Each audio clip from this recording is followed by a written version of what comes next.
What is going on, everybody? It is Jamie and welcome to the channel Thrift on Fire. Today we're going to do a few things in this video. We're going to pull some eBay orders like we usually do. I think there's some Poshmark in here and maybe some Depop as well.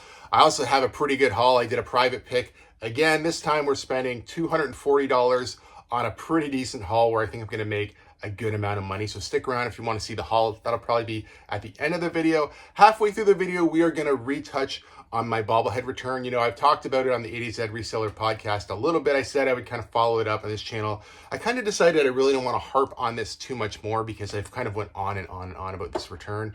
However, I am going to tell you what exactly happened, how it all played out, and what I think you should do if you're in the same situation. We made an eBay sale, and it's from the $800 clothing buy. It's Lady Gaga shirt, 2011.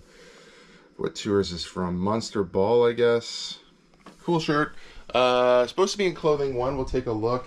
I'm surprised that it was worth, you know, I figured it'd be worth maybe $15 to $20 US, so getting about almost 22, 21.90, whatever. Pretty decent. I just listed this morning a second Lady Gaga shirt. I think maybe it was for a little bit less, but nonetheless, not too bad. This one's cool though. It's got a really nice graphic on it. Cool tour shirt, and we're gonna get it out of here. Sold a long sleeve toward top here. It definitely has like a lacy, like sheer look to it. It's kind of neat. It reminds me, that pattern reminds me of sort of like Haunted Mansion or something like that. I got $17.95 USD. I've had this thing forever. I've since not picked up a ton of toward stuff unless I can get it at the bins. I did have to get, I dug this one out of here. I thought I'd save you guys the trouble. I knew it was at the bottom because I've had it a long time for one. And when I did a relist from ebay.ca to ebay.com, I remember this one being on the bottom, and it was very bottom of that bin, so I dug it out of there anyway. I don't remember. I probably picked this up at Goodwill for too much money, probably like $5 or $6, but we still eventually sold it for $17.95, $18 roughly. All right, we're going back in the clothing two bin, which I just put away. This is another toward piece. I had it listed for $13.38, accepted $10 USD for this. It's just a tank top, wild vibes on it. Had to take the bin back out, dig around again. I found it. After I packed it up, put it away, I'm like, I'm going right back in the same bin. I wasn't really thinking about what I was pulling next. I'm going to do that on the next one so I don't run into the same problem. However, here it is, just a toward tank top, $10 USD. I think this one did come from the Goodwill bins, and I've had it quite a while too. These toward pieces for me are kind of sitting a little bit longer, so like I said, I'm kind of getting away from them. But regardless, we're going to get this guy out of here. Sold an Xbox 360 on eBay. This one is the 360e Slim console. I actually had this listed, or not listed, I actually had this in my antique booth for quite a while. I'm going to say for about 4 months, for about around $30, I think, Canadian, not too bad. Took it home, took some photos of it, listed it on eBay, and sold it like within 3 days for $55 US. So I don't know. Some video game stuff at the booth I have sold, and then some stuff like this, I guess I would just be better off tossing it online. It did sell really quick online, and I'm happy about it. I think I picked this up at a yard sale in the summer.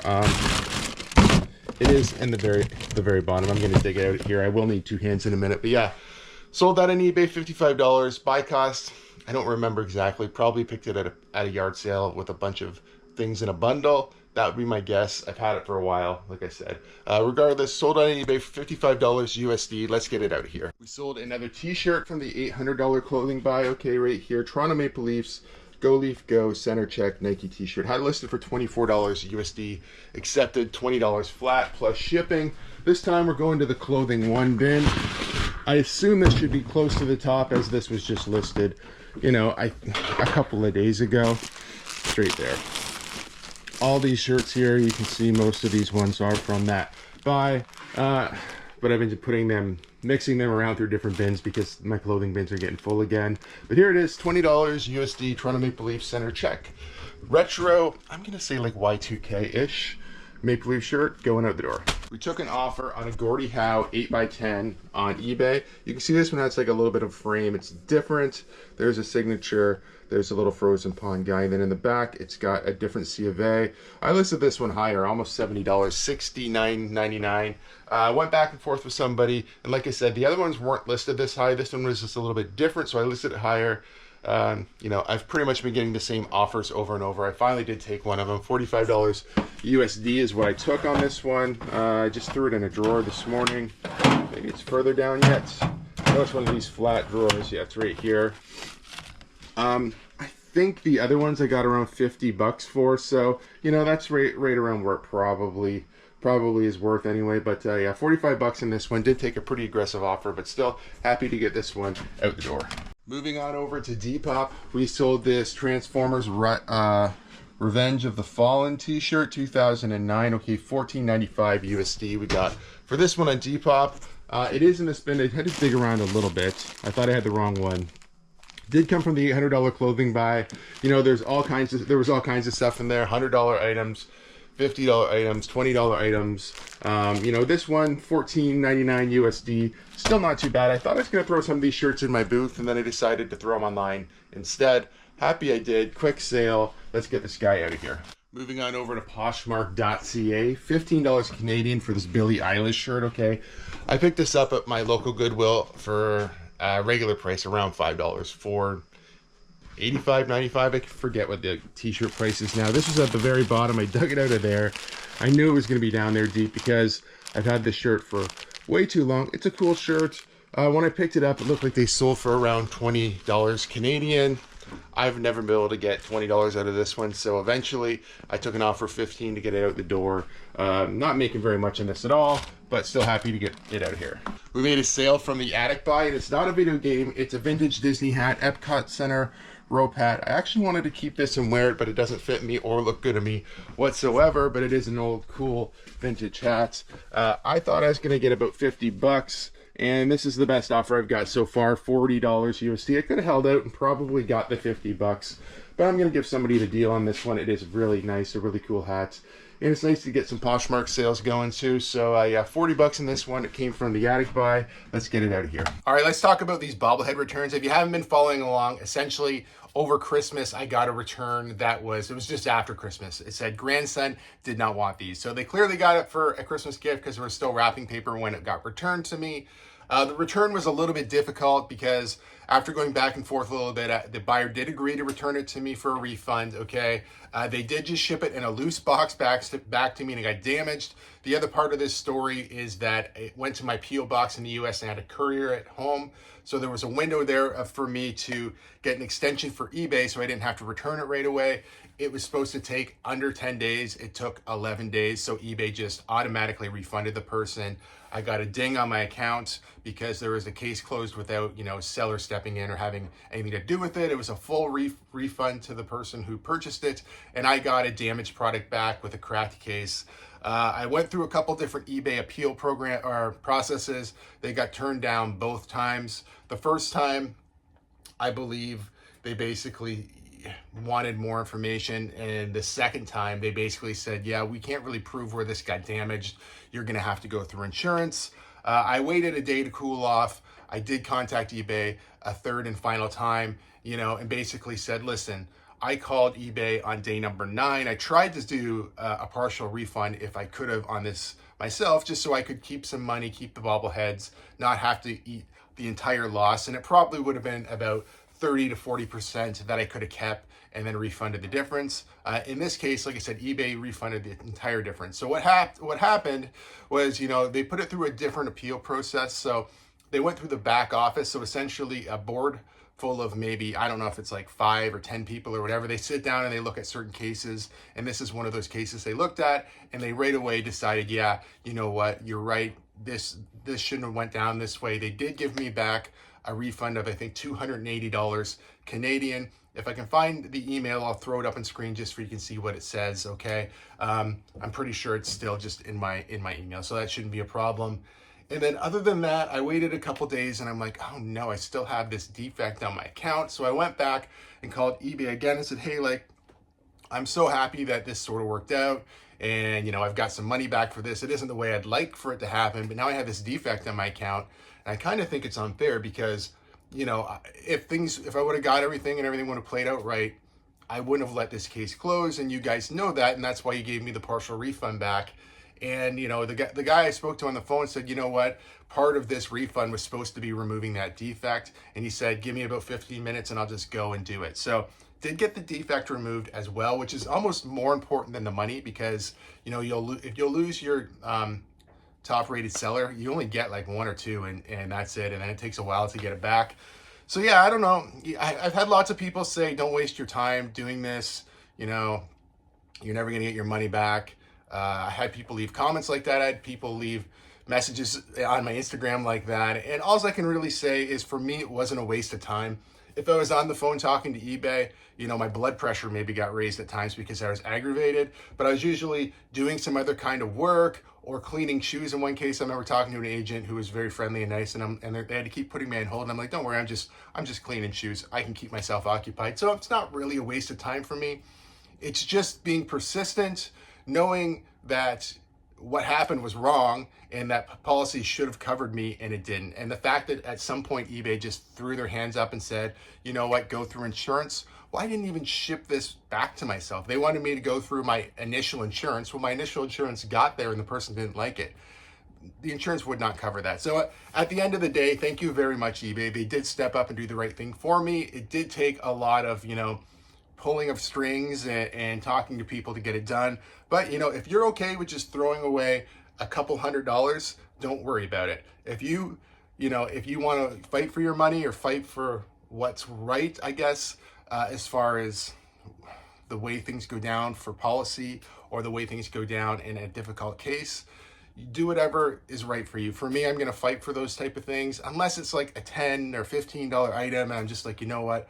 I'll refund the buyer just so I don't have to worry about it. But in this case, it wasn't just as simple as refunding somebody $500 US or, you know, 700 and whatever Canadian. It was quite a bit of money. So I wasn't just going to throw in the towel and roll over and just give them the money without a little bit of fight. And for me, it worked out. You know, what else? You know, I really can't say anything more than that about it. And for now, we're just going to zip it on the subject. All right, so for this buy, I spent $240.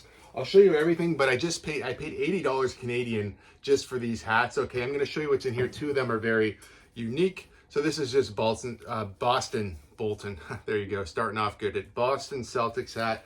Nice vintage hat there. This is also a vintage corduroy Molson hat here, Molson Export, I believe.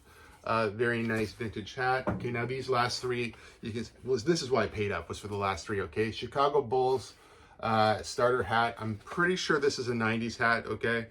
I'll show you the inside there. Very nice, super clean. This next one is New York Islanders Sports Specialties, okay? Also very nice and clean. This one here, if I had to guess, probably $50 or $60 US for that. This one I paid the most for, so I paid $80 for all these, so $15 a hat. This one I paid $20 for this hat. It's a Miami Dolphins hat, also sports specialty, also in fantastic condition. Okay, I'll show you the rest of this stuff quickly. I'll show you the shirts that are for me just to get them out of the way. This is sort of like a bootleg Disney shirt. It's a Mickey Nike shirt, definitely not, I don't think, authentic Nike or anything like that. You'll probably see me wear this on the channel. I also bought a tank top from him for myself, just a Nike tank top. Be a nice Florida shirt for myself. Now let's get into the stuff we're gonna make some money on. Hopefully, okay, these are a pair of Cortez. I'll try to throw up similars for this one here. These ones are super clean. These ones have something to do with like recycled material. I think I paid $15 technically for them, and I think I'll probably get close to 50, something like that. So now some vintage t-shirts. You know, I'll probably just talk about these a little bit. I don't know if I'll throw comps up or anything for any of these. Maybe I'll throw some listeds or something up. I don't know. Vintage elephant shirt. Just thought it was a cool print. We have a Toucan Sam shirt right here. Adidas Toucan Sam. He thought this was a cereal giveaway. I thought at the price point it was too cool not to pick up. We have an Affliction button up with the big embroidery on the back. Once again, I paid $240 for everything, including the hats, including the personal items. This he said he got at a card show. It actually is very thin material, but Upper Deck 25 It's actually was 25 years of upper deck, and I guess this was limited to the show. I don't really know. I haven't looked that up or anything. That was just from the conversation that we had. This is something very local. It's like a Delhi. This is where my antique booth is. I think I paid him $20 for this. I'm gonna try to get 40 or 50 out of this locally at my antique booth. I'll probably talk to the owner, Mike, just ask him what he thinks I should put it for, but I'm gonna try to double up my money there at the booth. These are really cool too. I remember these from early 2000s for sure. This is a Spider-Man silk shirt right here, just silk button up. It says Marvel Spider-Man 2002. I think I paid $25 for this one, and I paid $25 for this one as well. Technically, like I said, I look at it like I paid $240 for everything. This is a Dragon Ball Z silk shirt, button up, okay. This one here, I'll show you the tag if I can. 2001 Dragon Ball Z. I'm guessing that shirt's probably pretty valuable. I didn't comp very much when I was there. We just had like a nice conversation, and we both understand, you know, what each other is looking for in this situation. This is like a Heinz shirt, I believe. Okay, it's like an employee type shirt. It is like brand new. He thought, after doing some research, he thought this was probably from the 70s. It's like basically never been worn. Thought that was a pretty cool pickup. And this jacket, this is not a great brand. However, it is a nice jacket. It's a Steelers jacket. I didn't really look. I assume it's not leather. I think it's fake leather. Okay. It is officially licensed by the NFL, but it's that Cail brand or whatever it is. G-I-I or right here. That's the brand there. Right? It's hit or miss. So this brand is always hit or miss. You see me sell that Raiders puffer jacket for good money. I've also got a couple jackets by this brand that have been sitting around for a long time that haven't sold, but this is pretty cool. Hitting that off of the post over there. See if I can see if it is leather on here. I'm sure it's not by the way that it feels. It actually doesn't even say. You can fill it out yourself if you want to. Yeah, I'm assuming it's not leather. It doesn't feel like leather. And we're going to assume it's not leather and sell this one. Maybe online. I'll check out comps, but if it doesn't look like it's very good online, I'm sure I can get a few bucks for this one out of my booth. Technically, this jacket I paid $15 for. But like I said, we consider the whole buy together $240. All right, well, there you have it. The case is resolved. We've got new items we can list on eBay. All in all, it's a pretty good day if it wasn't for all this snow and cold weather. But, you know, we live in Canada, so not much we can do about that. You know, if you guys like videos like this one, please give it a big thumbs up. If you're not subscribed to the channel, please consider subscribing for more content. We'll see you guys soon.